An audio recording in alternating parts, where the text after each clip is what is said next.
Hello and welcome back to Waking Cosmos, where I have open-minded but philosophically literate conversations about consciousness and its place in reality. Adrian here, and today I'm joined by the philosopher and consciousness researcher Sharon Rawlette. In this conversation we explore Sharon's groundbreaking philosophical work on moral realism and her pursuit of a universal ethical theory grounded in the intrinsic value of conscious states. Sharon's book about this, The Feeling of Value, is in my opinion a highly convincing and important work of metaethics, which comes very close to some of my own thinking. We also discuss some more speculative ideas, such as the possibility that value is a deep, animating feature of reality, as well as Sharon's view that coincidences could reveal more about reality than we realise. Before we begin, a brief reminder that you can support the continued existence of Waking Cosmos by subscribing to my Patreon at patreon.com/wakingcosmos, which will also get you early access to new episodes.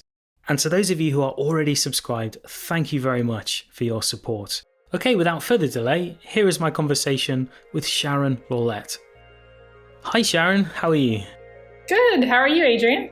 Yeah, it's great to be with you. I've been really looking forward to this conversation. I think your ideas, in particular about ethics and consciousness, are fascinating and groundbreaking, honestly. So really great to have you on. I think we're going to have a very interesting conversation. Well, I really appreciate your interest in these ideas. I mean, obviously, I find them fascinating. It's wonderful to find other people that are really interested in them as well. So yeah, I look forward to talking to you. Okay, so before we begin, it's a bit of a tradition on the podcast at this point, but could you define what you, as a philosopher, mean by the word consciousness, since I'm sure it'll be coming up quite a bit in today's conversation? Philosophers actually use consciousness in at least two broad sorts of ways. We talk about access consciousness and phenomenal consciousness.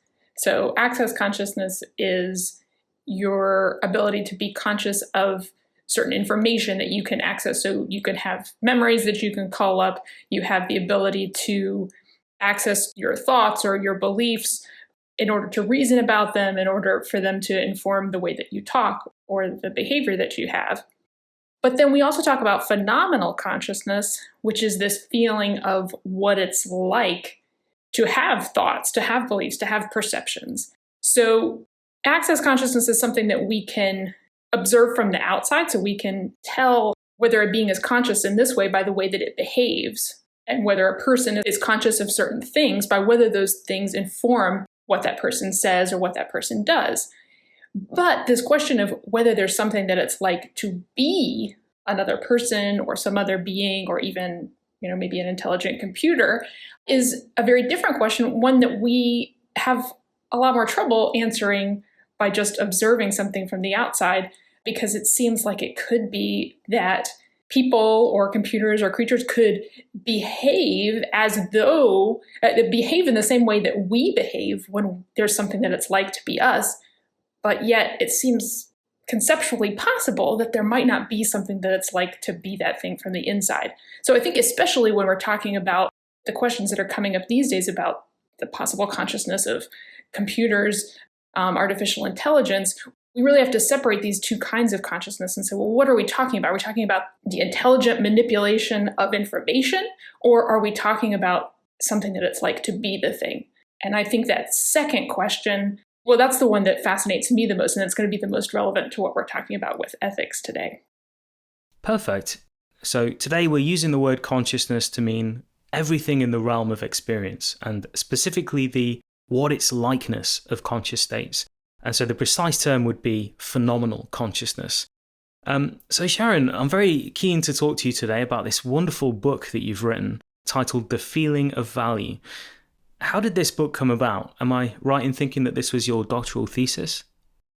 Yes. Yeah, I originally finished it in 2008. That's when I graduated from NYU, New York University. So yes, it was my doctoral thesis, and it grew out of one specific class that I took as a graduate student at NYU. I took a class in metaethics with Sharon Rawlette, and we were specifically studying a book written by Alan Gibbard called Thinking How to Live.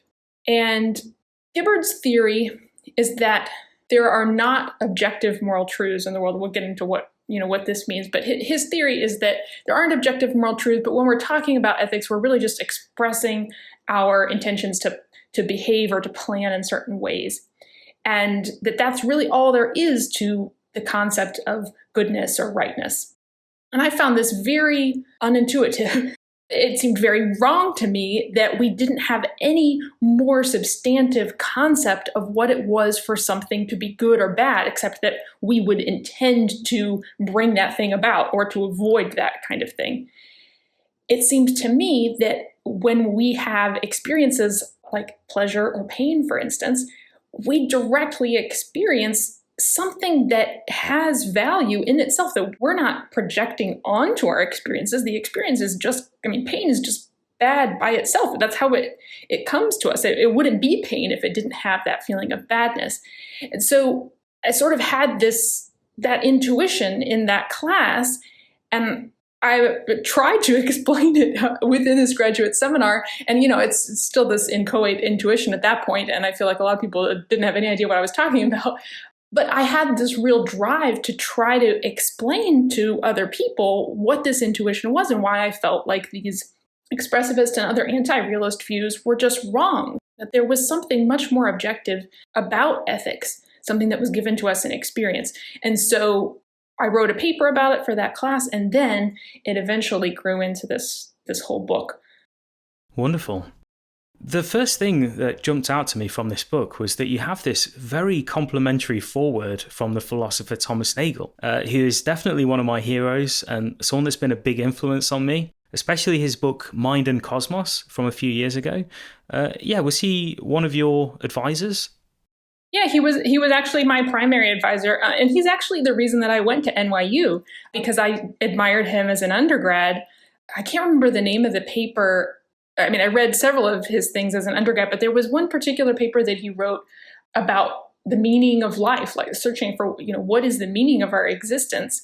And it seemed like this was something that other philosophers just weren't talking about, but that was really basic to, of course, the meaning of our existence, but to the questions that I was asking myself. And I was like, this is somebody who really gets what's important about philosophy. And this is somebody that I would like to study with.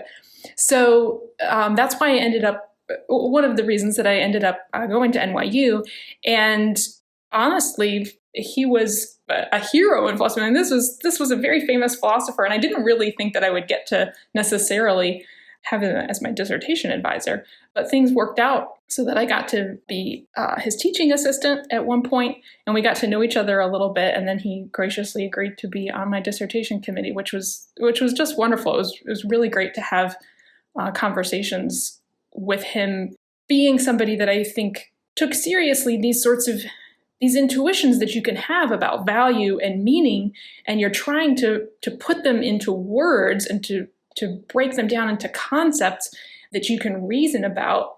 And it's not always easy, but that doesn't mean that there's not something really valuable there. And sometimes you just have to try over and over and over again to figure out how to explain it to yourself and to other people. So I really appreciated his perspective in that way. And yeah, it was really delightful working with him. So one of the main things that you're doing in this book is you're putting forward what I think, and several people I know also think, is a very powerful argument for a kind of moral realism. Could you give us a brief overview of your meta-ethical position? Sure. So first of all, I am a moral realist, which means that I think that there are objective moral truths. That means that there are moral truths that don't depend on our opinions, our preferences, our thoughts, our attitudes about them, that they are true independently of what anyone thinks about them. So one of the things that has bothered me about moral realism is that so many moral realists rely on this faculty of intuition, which I've been talking about, having an intuition about something. So it's not that I don't think that intuition is important at all, but I think that it's important as we explore our moral intuitions to be able to tell some sort of story about how those intuitions are actually giving us access to something that is real and independent of us, something that's objective. I've always been very interested in these epistemological questions. How do we come to know about objective moral truths? If there are these objective moral truths, how is it that somehow they impact my thinking? How am I able to develop true beliefs about them? And I have been very dissatisfied with the way that a lot of moral realists have tried to answer that question, because they generally don't have an answer to that question. It's just, well, moral intuition is this brute fact. But why that's problematic is that people disagree about moral questions. Not about all moral questions. There are some areas where people generally agree, but there are many areas where we don't agree. And so if our moral intuitions are in conflict with one another, how can we say whose moral intuitions are correct and whose are incorrect if we don't have some idea about how the faculty of moral intuition works and how it's connecting us to some objective truth about the matter? So now we come to the details of my view, which I find compelling because of the way that they're able to answer this epistemological question and this metaphysical question about what these objective truths are. So I think that the property of intrinsic goodness and the property of intrinsic badness, that these properties of having value or disvalue, are actually experiential properties. They're properties of our phenomenal consciousness. They're the properties that we experience when we experience pleasure, when we experience joy, happiness. All of those positive experiences that we have this quality that is intrinsic goodness. In fact, you can't really describe what those experiences are without mentioning that they have this positive nature to them. Similarly, with pain and suffering and these various negative experiences that we have, they all have this similar quality of intrinsic badness. And I think this, in those experiences, of those kinds of feelings, what we're doing is we're actually experiencing moral qualities. So that goodness is something that is actually present in our experience. Just like we have a direct connection to our experiences of colors or sounds or various other feelings, because intrinsic goodness and badness are actually properties of our experience, we have a direct connection to them through our experience. We're directly acquainted with them, as philosophers like to say. Excellent. There is a very famous argument in moral philosophy from David Hume, which is that you can't get an ought from an is, that the external world is just a collection of impersonal facts, and that none of these facts can, on their own, tell us how we ought to act or how the world ought to be. But you don't agree with this. You believe that there are facts about the world, specifically facts about consciousness, which do tell us what we ought morally to do.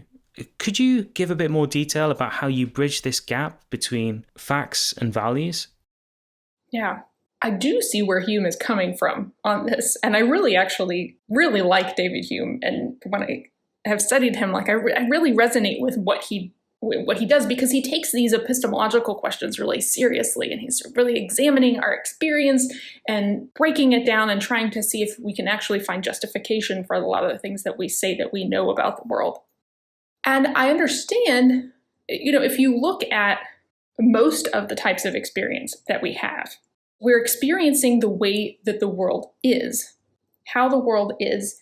It doesn't seem like that can tell us how the world ought to be, because how the world ought to be is something different from how the world is, right? It's something that's just possible out there. It's something that we might be aiming towards, but there's this conceptual difference between how it is and how it ought to be. But when we experience pleasure and pain, I'm just going to use those as shorthands for all of these positive or negative experiences that we have. When we experience pleasure and pain, we experience something that isn't just brute is in the world, but it presents itself to us as something, pleasure, for instance, as something that it is good to have in the world. The world is a better place because of the existence of this thing. And when we have experienced pleasure, we think, okay, well, I want more of that in the future. This is something that's worth having. And when we experience pain, we experience the opposite of that, that this thing is something that's making the world worse by being here. If the world only had pain in it, it would be better off if the world didn't exist. It's the sort of thing that it's never worth pursuing as an end in itself. So I think, yeah, the is-ought distinction works in many, many classes of cases, but when you look at pleasure and pain, suddenly it doesn't seem so obvious that these are two distinct classes. Because I don't think you can describe what it is to feel pleasure or pain unless you talk about that value aspect, that valence aspect, the goodness or badness, the value or the disvalue of it. Something that you point out in the book is that one of the kind of classic mistakes that we make in ethics is to look for ethical facts in the physical world. And since, of course, we don't find them there, we then conclude to ourselves that there simply aren't any true, objective ethical facts. But as the view that you're putting forward, I think really makes clear, is that that kind of approach is simply overlooking the reality of consciousness. The existence of consciousness is a fact about the world, which entails, I think, certain ethical facts. And so, yeah, I agree with you. I think, it does seem to be an undeniable ethical fact that, for example, it matters that conscious beings can suffer, that it's intrinsic to the state itself that we should try to reduce it, at least where it serves no instrumental purpose. Right. Perhaps it would be good to say a bit more about your concept of instrumental value and distinguish this from intrinsic value. So I think it's really easy for philosophers to get stuck on looking at the kinds of things that we can observe in the physical world, in the external world, and to think, well, those are the only legitimate kinds of properties that the world has, those sorts of things that are externally observable, that different subjects can all observe at the same time and agree on the nature of. But those are really just one subclass of the many kinds of properties that exist in our world. And in consciousness, there's so much richness that we don't find within the physical world. And this is a real puzzle for philosophers of mind who are trying to figure out, well, how does consciousness fit into the physical world? It seems like there are so many more phenomenal qualities, so many qualities to consciousness that don't exist in the physical world. The physical world is structure, has a lot of structure, but doesn't have these intrinsic qualities. So yeah, I think if we are focusing on the physical world, we're missing a lot that exists that we can only access through paying attention to our own mental lives. So now let's move on to talking about intrinsic and instrumental value, because I think this is really important for people to understand, to not just dismiss the view right away. Because when you first tell somebody, well, the only thing that matters ultimately is pleasure and pain, those are the only things that are intrinsically good or bad, they're like, well, but there are lots of cases where pain is useful for getting people not to hurt themselves or to pay attention to things that are important. And that's absolutely true. And there are lots of pleasures that people experience that aren't necessarily instrumentally good in the long run. For instance, if you're taking pleasure primarily in heroin, let's say, or other drugs, that can be very hard on your body and disabling to you over the long term and end up leading to less pleasure in the future. So when we're evaluating whether any particular pleasure or pain is good or bad, all things considered, we have to not just look at the intrinsic goodness or badness of that pleasure or pain, that what you experience in that moment, but also look at the way that it's going to affect what you experience in the future. And that's the instrumental portion of it. Okay. So I think we should get into the hedonistic aspect of your view quite soon, because I think this will be where some people have questions or need some more convincing on this idea that value exists entirely within these positive and negative conscious states. But before we get into that, I do want to probe a bit further into how you see the existence of value. I got the impression in the book that in your view, when we are experiencing these positive and negative qualia, that we are in fact making contact with something very deep about reality, even perhaps at an ontological level. Is that your view, or could you clarify the kind of existence that you do give to value? I do think that we're perceiving something that is very ontologically deep. It's tricky to say exactly what's happening here, because when we say perceive or, like you were saying, making contact with, sometimes it makes it sound like the goodness or badness is outside of us, and then our experience is something separate that's representing that goodness or badness that's outside of us. And I don't think that's the case.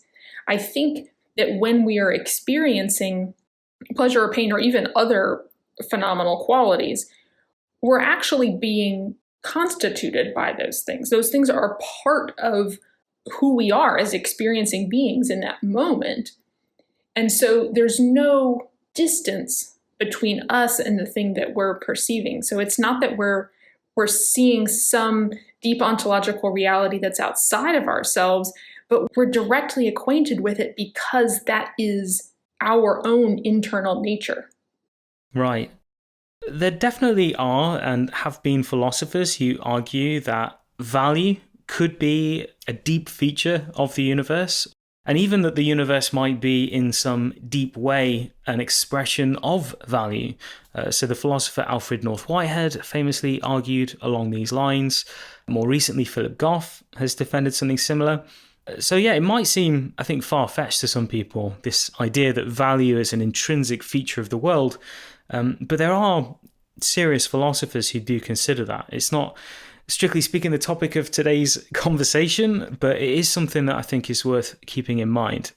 Absolutely. And actually, I'm working on a new book right now that is specifically dealing with these questions, because it's looking at the relationship between this ethical view and the debates that are going on in philosophy of mind right now, and specifically the debates that are going on around panpsychism and Russellian monism.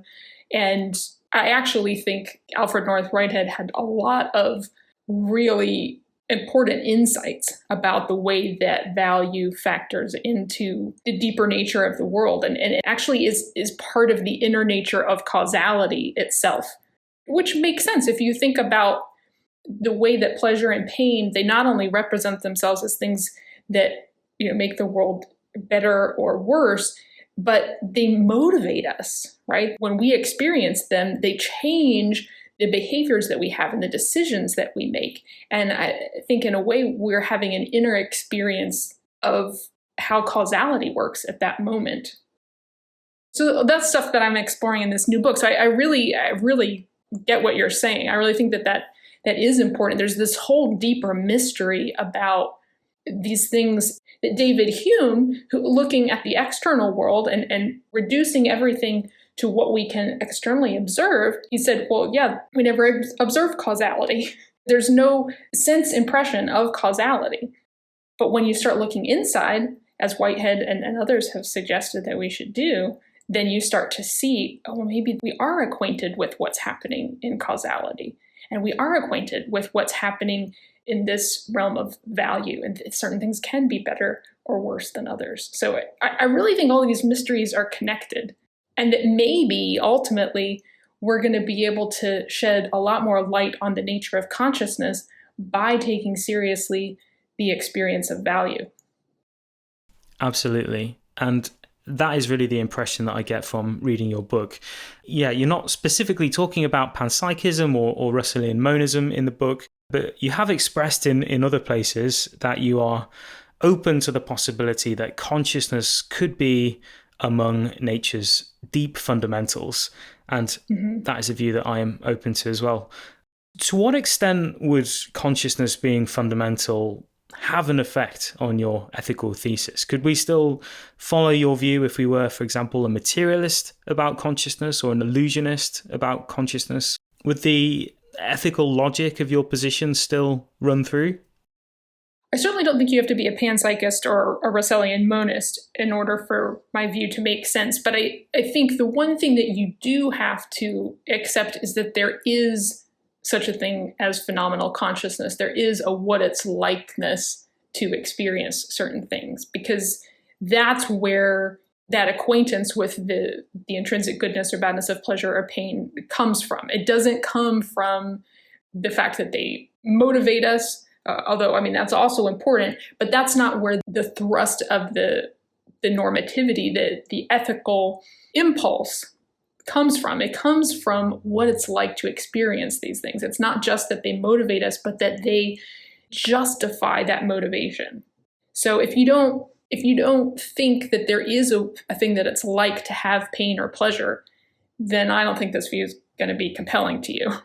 But I don't really understand how you could think that there isn't something that it's like to experience pain or pleasure, especially with pain. If you don't think there's anything that it's like to be in pain, yeah, I don't think moral realism is going to be a very attractive view for you. Yeah, it's difficult to make intelligible the idea that people don't experience pain, but they are very committed to using anesthetic at the dentist. So personally, I think, pretty well fully convinced that all value exists in consciousness or by relation to consciousness. I don't actually think it's intelligible to talk about value outside of consciousness. I'm open to be proven wrong about that, though.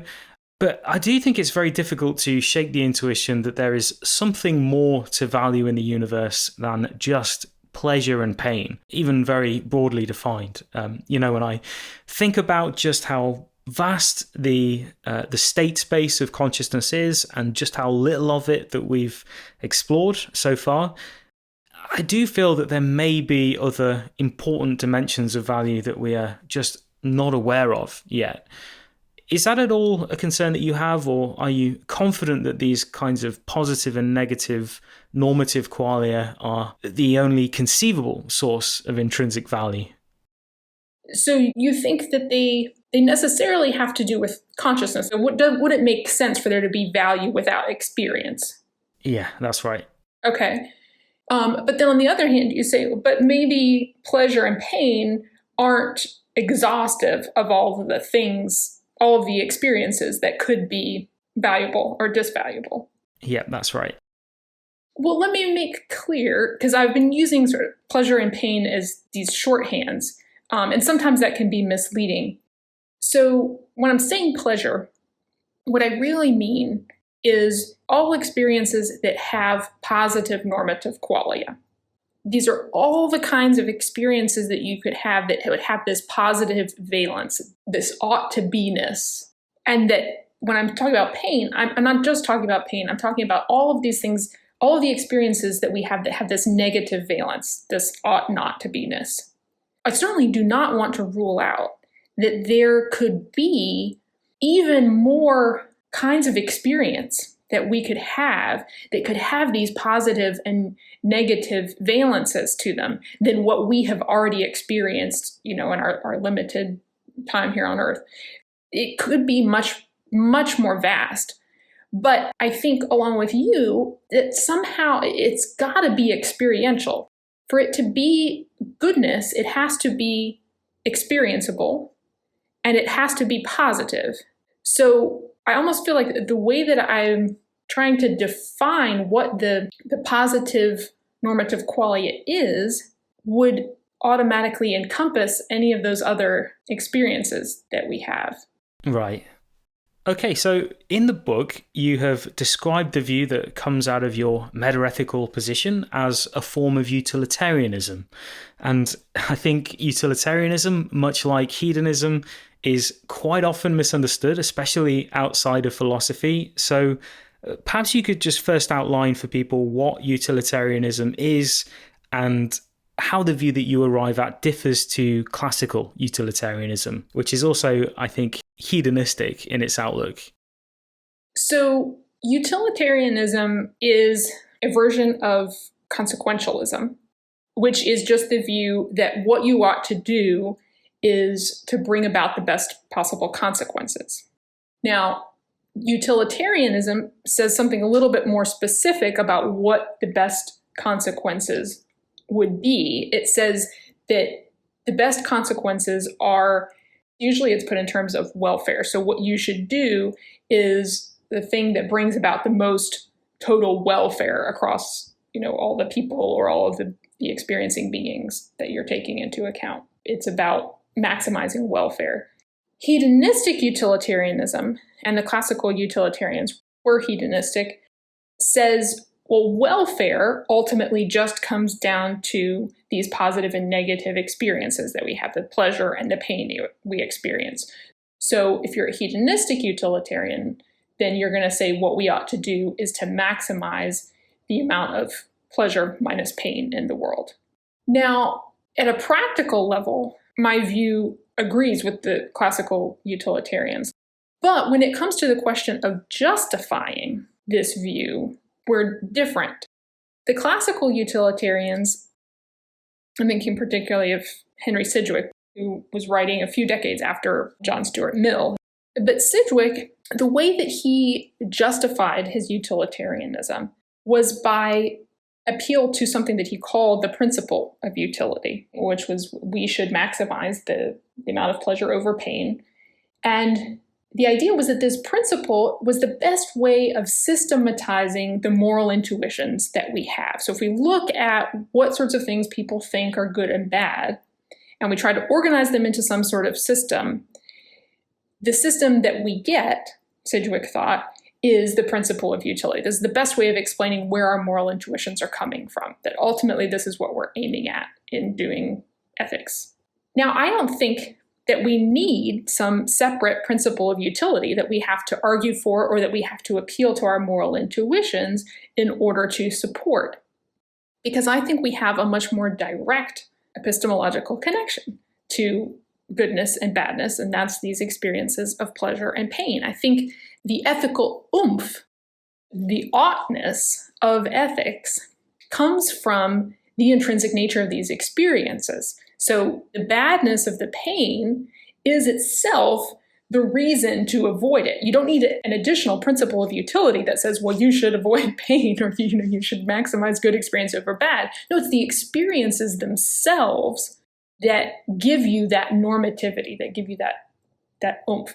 So what I'm trying to do that's a little bit different than the classical utilitarians is to ground the principle of utility in these more basic moral facts about what our experience is like.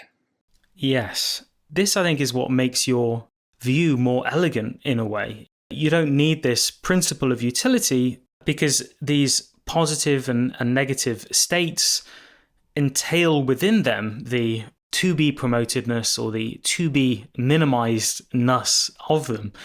So this is something about your view that I do find particularly attractive. The other thing that always made utilitarianism attractive to me as a moral theory is that even 200 years ago, when the position was first being defended, it seemed even back then to be pointing to various ethical concerns that at the time were very much on the fringe, but are now much more widely recognized. So, for example, the first utilitarians were very committed to women's rights, abolishing slavery, decriminalizing homosexuality. And I think they were virtually on their own, at least in the West, in also being concerned about the suffering of other species.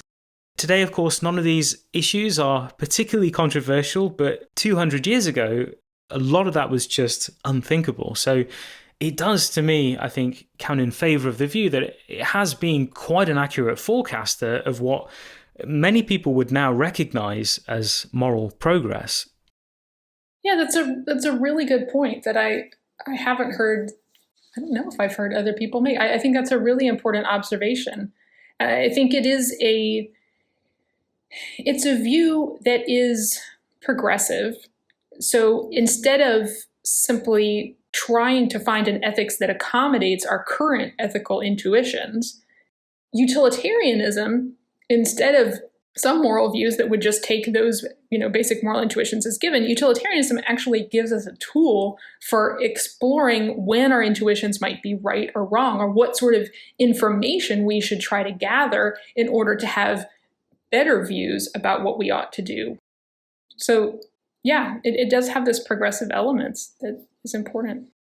One criticism that people have raised to utilitarianism is that in some cases it does seem to endorse certain actions that intuitively seem very wrong. So there is, of course, this famous example in which a doctor has these 5 patients. and all of them need an organ transplant or they will die. But then a healthy person walks into the doctor's practice just looking for a routine checkup. So the argument is that utilitarianism morally obliges this doctor to kill this healthy man and distribute his organs between these 5 patients to save their lives. I have my own thoughts about why this isn't actually entailed by utilitarianism, but Sharon, how do you respond to this classic argument against utilitarianism? So thinking that a utilitarian would say that you ought to kill this person who wandered in looking for their routine annual checkup in order to save these other 5 people is a very oversimplistic understanding of what utilitarianism says. Because utilitarianism has to take into account not only all the possible effects of the actions that you take, but also has to take into account what other actions you could have taken that would have been even better. So in this case, it might seem like killing this one person in order to use their organs to save 5 other people seems like the obvious utilitarian thing to do. But in fact, there are lots of other ways that you could deal with this situation that might produce even more pleasure over pain in the long run. So we need to pay attention to all of the other alternative possibilities. For instance, yes, we need more organ donors, let's say, but maybe we could find them in a way that wouldn't discourage people from going to the doctor for routine checkups, because this is going to be a really big problem for the medical system if people can't trust that when they go to the doctor, they're going to generally come out healthier than when they went in. So people are going to stop going to the doctor so much. And this is actually a pretty big thing. So we need the consideration of possibly better alternatives, but we also need to understand the way that taking a certain action is going to affect people's expectations in the future and the way that they behave in the future. So we know that we want people to be able to trust the medical system. We want people to be motivated to take care of their own bodies the best that they can. And I'm certainly not saying that people who need organ transplants need them through their own fault. That's not at all what I'm saying. But in a world where you would routinely kill healthy people to use their organs to save people who need organ transplants, there would, in that case, be a motivation for people not to take as good care of themselves, because the better care you take of yourself, the better an organ donor you would be. So the more likely that your organs would be harvested. And you also know that, well, if I don't take that good care of myself, well, they'll just kill some healthier person to help me out. So we don't want to create a world like that. We want to encourage people the best that we can to take care of their bodies. And part of the way that we do that is by giving people, to a large extent, control and ownership over their own body. We don't go and take away their health for some reason that's unrelated to them. People need to have an expectation about their own future in order to motivate positive behavior now. There are a lot of complicated questions related to the kinds of expectations that we set up, to the way that we motivate people in the society at large. There are also, and I talk about this in the book, I think I spend several pages on this question because there are so many different elements and overlapping considerations, but a couple of the other ones are this question of secrecy. Because a lot of people say, well, you can avoid creating negative expectations, avoid creating fear of the doctor in these situations if you just keep it secret that you've done this organ transplant. But the thing is, when you start doing things in secret, you cut yourself off from a lot of important information, from advice from other people. If something goes wrong during the surgery, you can't ask people for help without risking being discovered. So secrecy itself is not in general a good tactic. It's not something that we should encourage for these various reasons. So all of these different things are connected to one another. And if you look at the classical utilitarians, if you look at John Stuart Mill, so John Stuart Mill, in his essay on liberty, he was making these sorts of arguments for the importance of allowing people to make their own decisions, of allowing people to have spheres of freedom in which other people wouldn't interfere with their life or with their thoughts or with their projects and pursuits. And he was a utilitarian. He's the utilitarian. So it's interesting to me that even though he was making that argument, 150 years ago about for liberty, for individual rights from a utilitarian perspective, still people think that utilitarians don't have regard for rights, that somehow you can't make a utilitarian case for the importance of rights. And I just think that that's wrong. It does seem like having rights and having certain agreed upon rules, like don't murder people, are worth having, if only because they lead to greater utility. So yeah, when we take into account, I think, the larger consequences of this organ donor scenario, and of course utilitarianism is a consequentialist theory, then yeah, on the one hand you've saved these 5 patients. But if doctors actually started murdering people like this, then the broader negative consequences would clearly make it such that this isn't actually a utilitarian choice to make. So, to be honest, I've never really found this argument particularly persuasive, but it is a very well-known one. So my next question is about what we should prioritize. So in the classic utilitarian view, broadly speaking, we should minimize suffering and maximize happiness. Do you take a view about which of these should be our ethical priority? Do you think, as some philosophers argue, that reducing suffering should be our overriding concern? From a theoretical standpoint, I don't think we can make a case for the ultimate priority of suffering over happiness, of eliminating suffering as being a more important priority than producing happiness. Now, from a practical standpoint, it may be the case that the best way to promote the overall balance of pleasure over pain in a world is to deal with cases of terrible, terrible suffering, because it may be that that's actually the easiest way, the most effective way to improve the overall balance of pleasure over pain. That is, you couldn't take the same resources that it would take to alleviate that pain and create that much positive pleasure in someone else. Then, yeah, you need to attend to the suffering. So I don't, from a theoretical perspective, find the priority of suffering over pleasure a compelling view. I think when we are experiencing pain and pleasure, we can experience the valence of each of those things, and we experience how they weigh against one another. So when we make our own choices about, well, what painful experience am I willing to go through in order to get this other pleasurable experience, we're able to weigh those things against each other. And we do realize that certain pleasures will outweigh certain pains. So it's not that we should just get rid of all pain and not worry about creating pleasure, because that's not what the experiences tell us about their relative values. But again, if it comes down to the practical situation and there's such egregious suffering in the world that could be easily relieved, then yeah, that should be our first priority. But not because pleasure doesn't matter, but because that's what we can where we can make the biggest difference. One of the general features of utilitarianism is its impartiality. So we're obligated under utilitarianism to care about all experiences, whether or not they belong to us directly. How, in your specific metaethical view, do we get to this impartiality? What are the logical reasons that we should care about experiences that we don't have access to directly?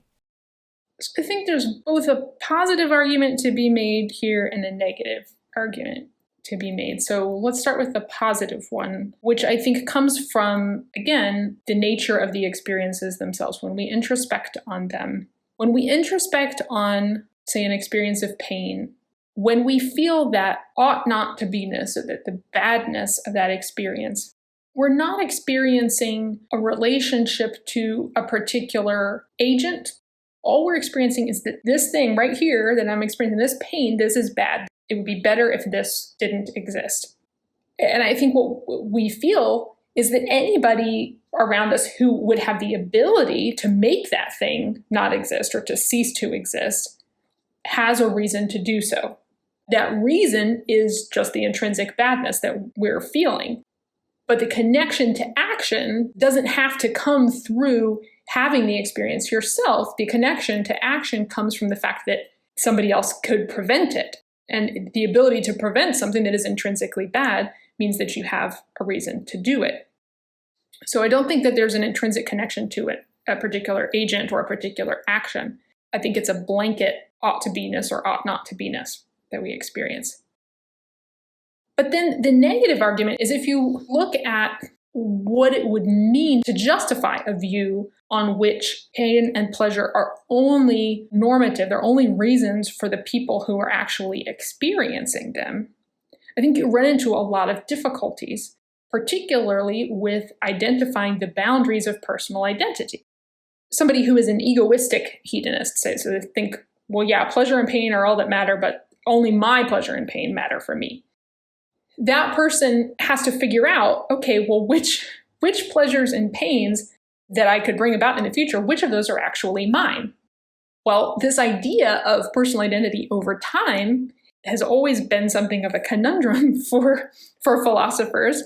And somebody who's done a lot of really good work in this area is Derek Parfit. I think haven't you done a video specifically dealing with Derek Parfit's work on personal identity?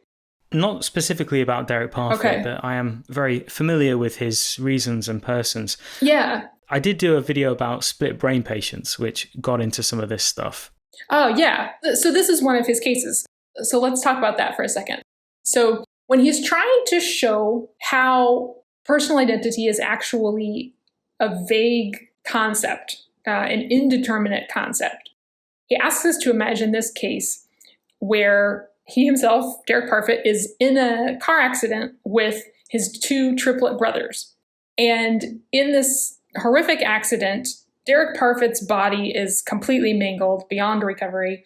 And his two brothers, their bodies are perfectly fine, but each of their brains are completely unrecoverable. So some enterprising doctor decides, well, we will take Derek Parfit's brain, and because we know that half of a brain can survive and basically produce the same personality as the person, the same personality as the whole brain, well, we'll just split his brain into the two hemispheres, and we'll put one in one of his triplet brothers' bodies and one in the other. So based on what we know about the neuroscience, it seems like this is something that if we could make brain transplants work as far as, accepting the organ, that we would actually have two bodies of his brothers who have his consciousness, who have his memories, who have his personality characteristics, maybe with some little differences based on differences between the right and the left hemisphere, but generally enough to say that they are relevantly like him. Parfit actually, he's really ingenious in the way that he presents these cases. So before he presents this case, he actually first presents a case where only half of his brain is viable and is transplanted into one other body. And we're like, well, is that still me? And we say, well, yeah, it's relevantly like you. So yeah, that's still Derek Parfit. But then he presents this case where both of the halves of his brain survive, but in different bodies. And he says, okay, well, which one is Derek Parfit, right? Because we don't want to say both of them are, because that doesn't seem right. We don't think that we can actually split and be two people.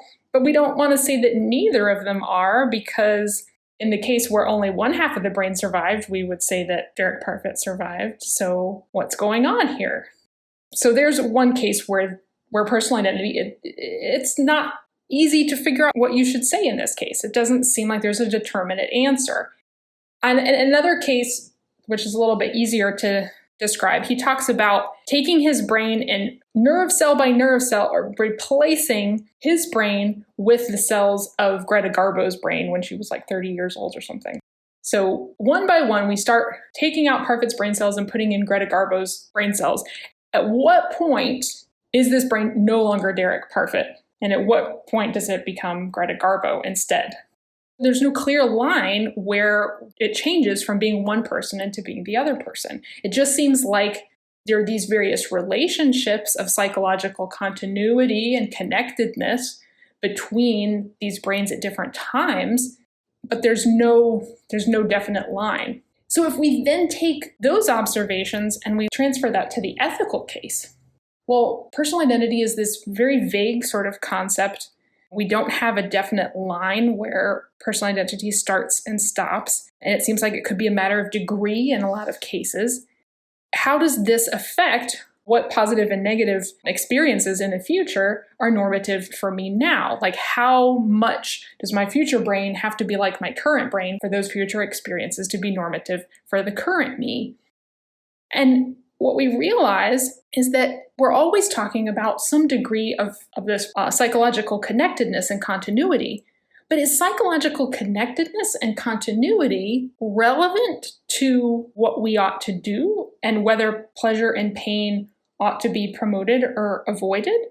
It doesn't seem like the right sort of thing. Like, why is the fact that that future person is going to have my memories or some portion of my memories, why is that relevant to whether their pleasure or pain is bad and I ought to promote or avoid it?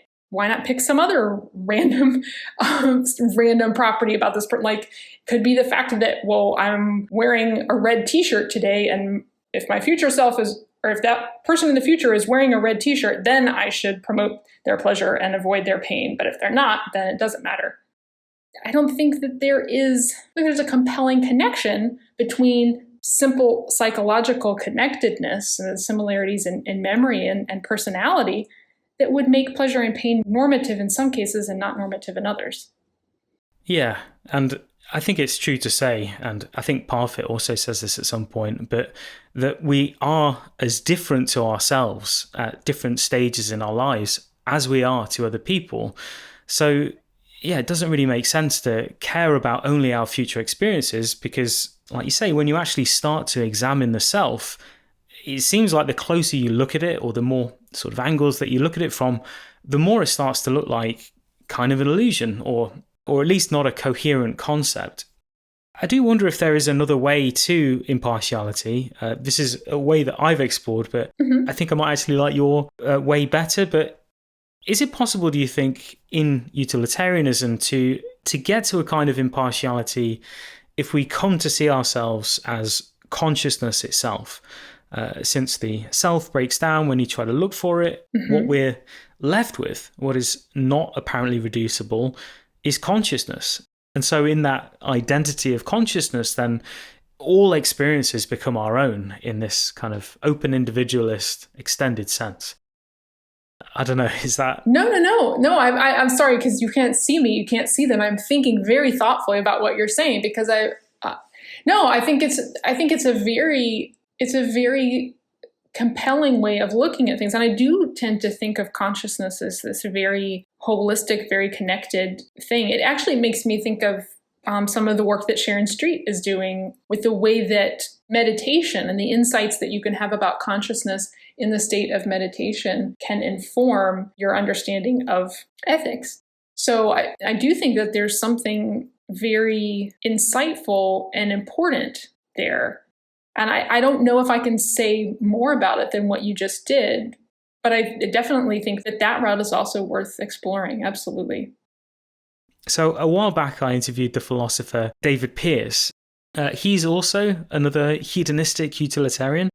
And something that he's argued is that in the future, if we embrace this view, that we will be driven to make certain biological changes to our brains and to our psychology that would effectively eliminate all states of suffering and pain. So all of our experiences, as he puts it, would be raised above hedonic zero. But also that we would do this not just for ourselves, but for the entire natural world. And that this would in fact be an ethical obligation on us to do this when we have the confidence that this is something that we can do safely. It is, of course, a very radical position. So, yeah, Sharon, I wonder how far down this sort of transhumanist direction you're willing to go. Well, as far as it actually has positive consequences, one worry that I have about the feasibility of that picture is that I'm not sure that you can motivate people or other animals with low levels of pleasure to the same extent that you can motivate them with pain. So many times when we're experiencing pain, the reason we're experiencing pain is because our bodies are trying to send us a signal about something that we're doing or something that's being done to us that we need to get away from and that we need to stop because it's going to cause harm to ourselves and it's going to, affect us long into the future, or maybe even lead to our death. So the pain is signaling something that is very important for us to get away from or to stop in some way. If we replace that pain with some low level of pleasure, then presumably we would replace that pain with some low level of pleasure. And if we got away from whatever this negative stimulus was, that then our pleasure level would shoot up. In getting away from the negative thing, we're trying to achieve this even higher level of pleasure. That's what's supposed to be motivating us.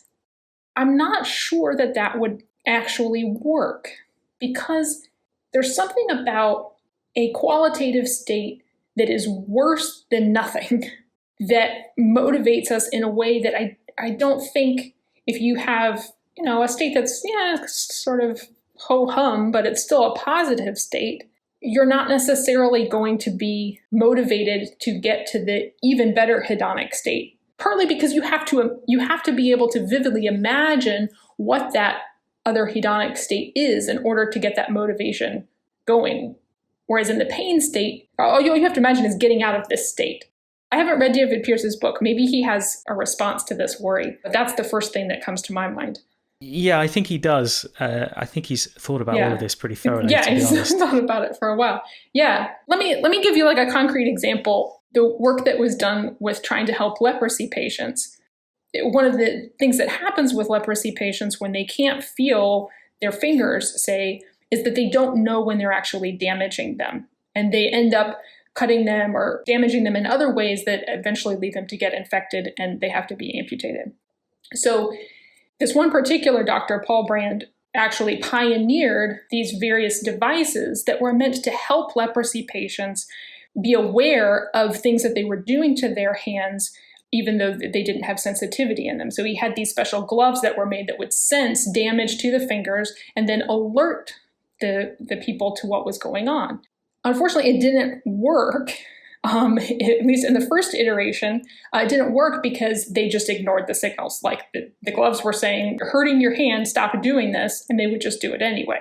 So then they decided, they needed a new iteration of this that would actually cause pain to the leprosy patients, but in a still sensitive part of their body. So they would actually hook up these gloves to someplace in their torso where they still had pain sensitivity, and so it would give them some experience of pain whenever they were damaging their fingers. But there was also an issue here because the patients would end up just turning the machine off to get rid of the pain instead of not doing the damage to their fingers. If there was an easier way to get rid of the pain without getting rid of the negative stimulus, then they would take that route. So I was just going to say that I think we have to have this very close connection between the damage that's being done and feeling the pain in our bodies so that we can't just get rid of the pain without fixing the problem. And sometimes we've sort of been able to break open that connection, right? So we have pretty effective pain-killing drugs these days that allow us to break that connection, and that can be very damaging for some people, especially when they get hooked on these kinds of painkillers. I know David Pearce sees the importance of these states for motivation. I'm not convinced, at least from what I know so far, that you could do the same thing with pleasure that pain does. Right, so it's really more of a practical concern that you have about whether or not raising all experiences into the positive range could be achieved while also maintaining the function that's currently served by some amount of pain. So presumably if that didn't turn out to be an issue, then a world in which there was simply no suffering, an entire ecology without any suffering, would be a good world in your view. Oh, yeah. If we can get it to work, then that would be great. Absolutely. Yeah. Okay, so let's move on to future generations. So one of the things that we've not really talked about yet is how your view factors in future generations. So assuming that we do survive and that the life of Earth survives, it seems plausible that the great majority of life's potential exists in the future. The universe is very young relative to how long it will exist for. And it is at least possible that our ancestors could exist for millions or even billions of years and potentially realize incredible value in the universe. So Sharon, how does your view factor in potential intrinsic value, which is not yet realized? Well, it's absolutely crucial to the view. I mean, even if we're just talking about the short-term future, whenever we're making a decision about different actions that we can take, we're always talking about what future pleasure or pain that's going to cause. So there's no question about whether future pleasure and pain are normative for us, because that's always what we're talking about. Any consequentialist, any utilitarian, they're always talking about future pleasure and pain being normative. If there's any disagreement about whether pleasure or pain long into the future is important, it's just a question of how far into the future it would have to be to somehow become less important. And I don't really understand why anyone would think that just because pleasure or pain is farther in the future, it's less normative for us. I think because it's the intrinsic feeling of these things that is the normativity, that is the value or the disvalue, and that doesn't change over time, then yeah, the pleasure and pain that people are feeling 500 million years from now, yeah, it's just as valuable or disvaluable as the pleasure or pain that people are feeling today or tomorrow. Now, that being said, that's the theoretical side, but then when you get to the practical side, well, how do you actually make practical decisions that are going to positively affect what happens in 500 million years from now? Presumably you invest in reducing existential risk, right? Yeah, well, no, I mean, I think there are so many questions that come up here, right? So we're talking about existential risk. Are we talking just about the human species? Are we talking about all species that are able to experience consciousness or pleasure and pain? We start to get into questions of how widely distributed in the world is pleasure and pain. Do you have to actually be a biological being to experience this? Or maybe is panpsychism true, and are even microparticles, the fundamental particles of physics, are they experiencing something like pleasure and pain? Would that still exist even if there were no more biological creatures? We don't have an answer to that question right now, or at least not one that everyone agrees on. But those questions do factor into these questions of how big of a problem would it be if humanity went extinct, or if all life on Earth disappeared, or this question of should we go and seed life on other planets or in other places in the universe. I think these are definitely important questions, and I'm glad that, especially within the effective altruism community, that people are really thinking on this big scale, because there are things that we can do right now that could drastically affect the potential for future pleasure and pain in the universe, at least with what we know about what sorts of things can be conscious and not conscious. But also when we start to think at this big of a scale, we're talking about the rest of the universe, we're talking about hundreds of millions of years into the future. If we're not 100% sure which actions we could take would produce the best long-run outcome, then maybe we need to be very conservative about the actions that we take. And I think this is actually something that a lot of long-termists talk about, although maybe not exactly these terms, but that we need to take actions that are going to leave open as many future possibilities as possible. So we want to protect humanity.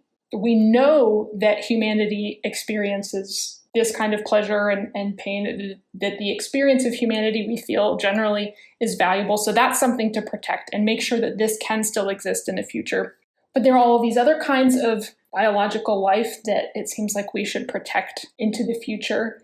And a lot of other things that we should, when in doubt, protect it and make sure that it's still there tomorrow in case we realize that, that thing is actually more important than we thought. I'm thinking particularly like in relationship to questions that people have had about the consciousness of computers and AI, and well, maybe in the future we could just create computers that experience all of this pleasure and we won't even need human beings or any kind of biological creatures. And I think at least with the knowledge that we have about consciousness, right now, and probably the knowledge that we can hope to have within the next few hundred years, that it would be so hubristic and so risky to say, yeah, we know that those computers would have way more pleasure than we could ever have. And that we're willing to sideline all of these biological creatures that have existed for billions of years in favor of these computers that we have just invented. We have to keep our options open. We have to be really careful that even if we really think we know what is valuable in this world, that we realize that we could be wrong and allow there to be a way to go back if we make a mistake. You're expressing, I think, a concern about what's known as value lock-in. Yeah. Which is this risk of our adopting strategies based on current beliefs that could be wrong or incomplete, and as a result, significantly reduce or curtail our future potential. And I agree with you. I think this is really important. I think this is why reducing existential risk is such a high priority, because we need to make sure that these trillions of future beings that might descend from us or from the life of Earth actually have a chance to exist and come to their own views about what holds value in the universe. Yeah, absolutely. And I think this connects to David Pearce and transhumanism, because if we change the way that our biology works, we have, in a sense, that's another way in which human extinction can happen. If we completely change our biology going forward and there's no way to go back, we have to be really, really sure that it's going to work out, right? Maybe one day that sort of genetic or other sort of manipulation of human biology will seem safer. But I think right now we should prioritize what they've been calling the long reflection, right? Let's just give ourselves some time to think about this stuff before we rush headlong into completely transforming ourselves or the natural world any more than we already have. Let's let our philosophy and our ethics catch up a little bit to what our technology has been doing. Yes, absolutely. So to change the subject slightly, it does seem to me that if we could compare the amount of pleasure and pain in the world, to me, I don't think it would be at all surprising if it was to turn out that the majority of all conscious experiences are states of suffering. Darwinian evolution, I think, can be viewed as a monstrous engine of suffering, endless cycles of predation over billions of years. And, this is, of course, to say nothing about the billions of animals living these miserable lives in factory farms. And so if value and disvalue are truly identical to these positive and negative conscious states, then the world begins to look a bit like one long moral emergency. Sharon, how do you think about Darwinian suffering? Can you paint a more uplifting picture? Well, I'm a little bit surprised actually that nature looks that full of suffering to you. That's not how it appears to me. And granted, probably neither of us have such a deep acquaintance with nature that we can claim that our intuitions are right about this. So I'm just noting that we have different reactions. Yeah, I do have a deep love of nature. There's nowhere that I'm happier than when I'm in the forest. It's just that I have to recognize that most animals are prey animals and are constantly in the business of avoiding being eaten alive. And yeah, I don't know if there's more suffering in nature than positive states, but if that were to turn out to be the case, then that wouldn't be all that surprising to me. Mm-hmm. It would be very surprising to me. Maybe that's partly because I do feel like there is some kind of meaning and even benevolence behind the universe. It would surprise me if suffering overwhelmed pleasure in the natural world. So I hope that that's not true.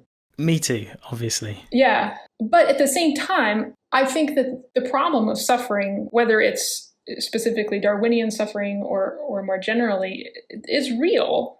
Even if there's more pleasure than pain in the world as a whole, it does certainly seem that there are individuals whose lives where the suffering vastly outweighs the pleasure. And that alone, I feel like there's a very strong tension between that and any belief that there might be sort of an ethical purpose to the universe. or an ethical intention by the universe. That's something that we have, as a species, always wrestled with, and I know that I, as an individual, have certainly wrestled with. If I feel like there is hope in that area, some possibility that suffering doesn't mean that the universe is just indifferent or even sadistic, I think it's because there aren't just these experiences of suffering. Maybe for some people or for some creatures, that is almost the whole of their experience. But for those of us that are lucky enough to experience those moments of very intense pleasure, which I feel like this is one of those places where the word pleasure doesn't do it justice, but these moments when you can feel almost this like existential ecstasy, in those moments, it feels like there has to be, or at least it's very possible that there is some positive governing force. Let me add one other thing. So I've been very lucky not to experience a lot of terrible suffering in my life. But even the suffering that I have experienced, in those moments of the deepest suffering that I've experienced, I have felt that there's no way that there is a reason for this. There's no goodness in this world that could justify this kind of suffering. But I've said that to myself in those moments. And I'm thinking of this one particular experience. It was like a few months after that, then I had one of these like ecstatic experiences. And it was like, oh, well, this makes that worth it. This is good enough to balance out that suffering. I just didn't know how good it could be. So sometimes I feel like the problem of suffering is a lack of imagination on our part to actually understand what all of this could be aiming at. Maybe there is a kind of cosmic ecstasy that this suffering here is necessary for and in some way is able to produce, and that somehow it is all worth it. We just can't see it from here.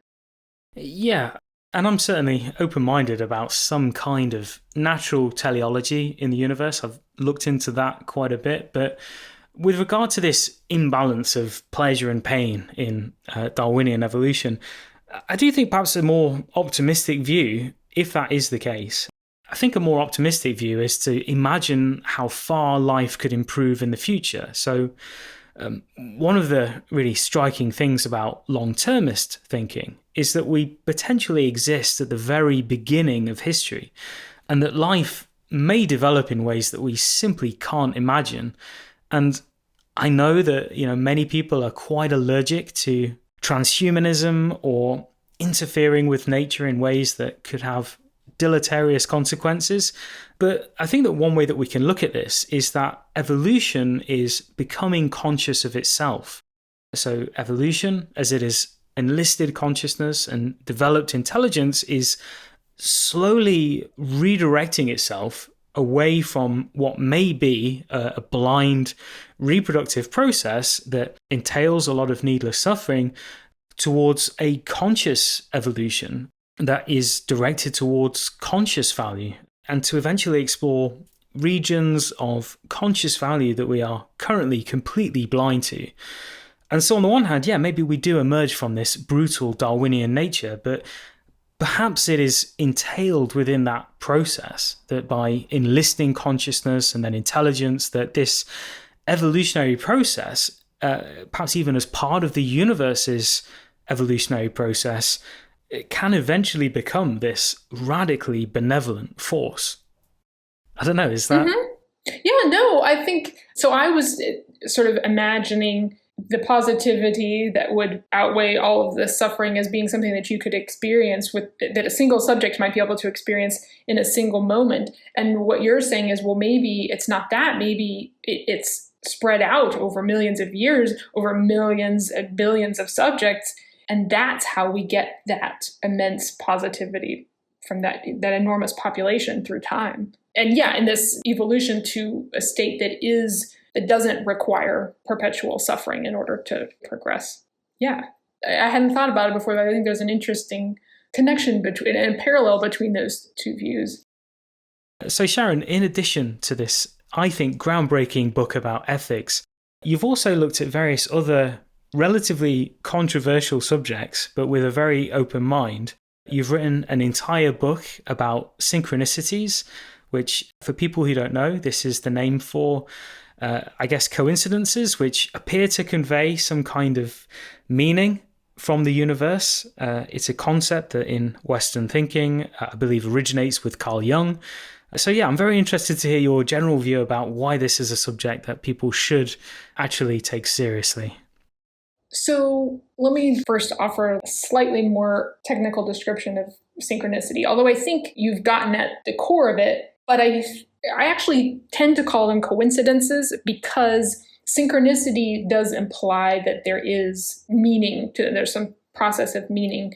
And I'm interested in even coincidences that maybe they don't turn out to have meaning. Like, I'm sort of agnostic about it. What I'm interested in is just all the ones that seem like they might, and then let's investigate what's actually going on and what kinds of connections there are between these different events.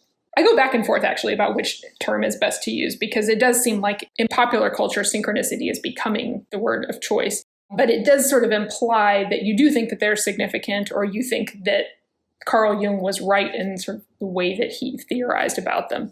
So in any case, what is interesting to me is these events that happen in people's lives where two things will happen that you have no reason to think are causally connected in any way that we understand. And yet those two events have a parallel significance for you. There's a similarity between them that's so striking that it makes you think there must be some connection here. I don't see how, on current science and my understanding of how these two events came about, there could be a connection, but the coincidence, the coinciding of these two events is so striking that I almost can't help but think that there's something more going on. So these events are hinting to us, truly or not, maybe it's deceptively, but they're presenting to us this hint of connections where we don't expect to find them.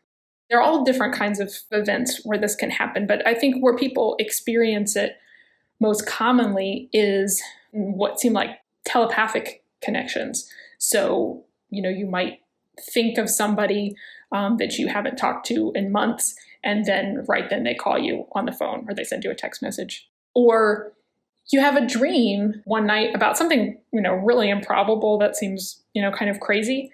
And then it turns out that that day, that thing that you thought was totally crazy happens. There are all of these events that suggest connections between people's minds, that suggest connections between the present and the future that we wouldn't expect. There are even coincidences where it seems like your thoughts are somehow manifesting in physical form in events that you see outside of yourself when you had no way to impact how these things would come about. So these connections that I think a lot of us experience, but most of the time you can explain them away as just chance. A lot of stuff is happening to us a lot of time. And eventually, like, some of these things are going to happen by chance that, they seem like, oh, well, that's a funny coincidence. But it's not going to make us reconsider our entire worldview. But for some people, including myself, eventually you have an experience that is so significant, so powerfully meaningful, and so improbable based on what we know, or you think we know, about how the world works physically, that it leads us to think there's something operating in this world that science hasn't understood yet. And that thing operates at the level of mind and at the level of meaning. So it's arranging things that are happening in the world with the intention of conveying meaning of a certain sort, or producing, to connect it to the ethics stuff, of moving things in a benevolent way, doing something that is beneficial for the person experiencing them. So I don't think that I would take this seriously. I didn't take this seriously until I had my own experience that I just couldn't explain in any other way. But once I had that, I actually started paying attention to what other people were saying about these experiences and doing so much research, and discovered that there are too many of these experiences for us to explain it based on what we know right now scientifically. There's something else going on in the world. And it has to do with consciousness and mind somehow affecting the world by means that we don't understand yet. I have certainly experienced what seem like very meaningful coincidences in my life, things that seemed like they should be billions to one. My view about this at the moment is that I am skeptical. I do think that apparent synchronicities are more likely the result of the fact that I just have billions of relatively mundane experiences all the time, such that now and again, just by chance, the world appears to be reflecting my inner life in this uncanny way. Having said that, I am open-minded about it, and when it happens, I do pause and think about what that could mean, mainly because I just regard the universe as being extremely mysterious and, more mysterious than we typically realize. So it's not something that I just brush aside. And, if consciousness is one of nature's deep fundamentals, which is a view that both of us take seriously, then perhaps, like you say, meaning is also, in some sense, fundamental. Sharon, I wonder what is your preferred theory about what coincidences are and how they work? That is a huge question. And part of why my book on this subject turned out to be more than 600 pages is because I had a lot of different theories and wasn't sure that any one of them would cover all of the different experiences. But if I had to say, my preferred theory, I think the view that seems most promising to me right now is that the world is fundamentally unified. We experience it as spread out in space and time. But space and time are actually, they don't ultimately exist at the fundamental level. And so we're starting to see glimmers of this in quantum physics. We've noticed these weird non-local effects. We've noticed quantum entanglement, and we're trying to puzzle out, well, what does this really mean about the fundamental nature of reality? And, philosophers of science, they don't agree about this yet. But we notice there's something mysterious going on. And I think that if you do take seriously the idea that, well, ultimately, space and time are not insuperable hurdles for causality, that things can affect other things at a distance, then we start to see, well, maybe we think of our consciousness as only being able to influence the world by somehow influencing the way that our neurons are communicating with one another, and then how they're, informing the behavior of our body. But if ultimately space and time are illusions or projections, then there's no fundamental reason why my mind couldn't, in some cases, affect things outside of it, affect other minds, or affect the physical world directly. It doesn't have to be just limited to controlling what's going on in my brain. And I think these experiences, that the really striking ones, that is to me the most persuasive way of explaining them, is that somehow my mind isn't just limited to my body, or rather all of the world. It's not that my mind is in the world, but that the world is an expression of consciousness. It's an experience of consciousness before anything else. And we have a more direct connection with it than materialist, mechanistic science of the past few hundred years has recognized.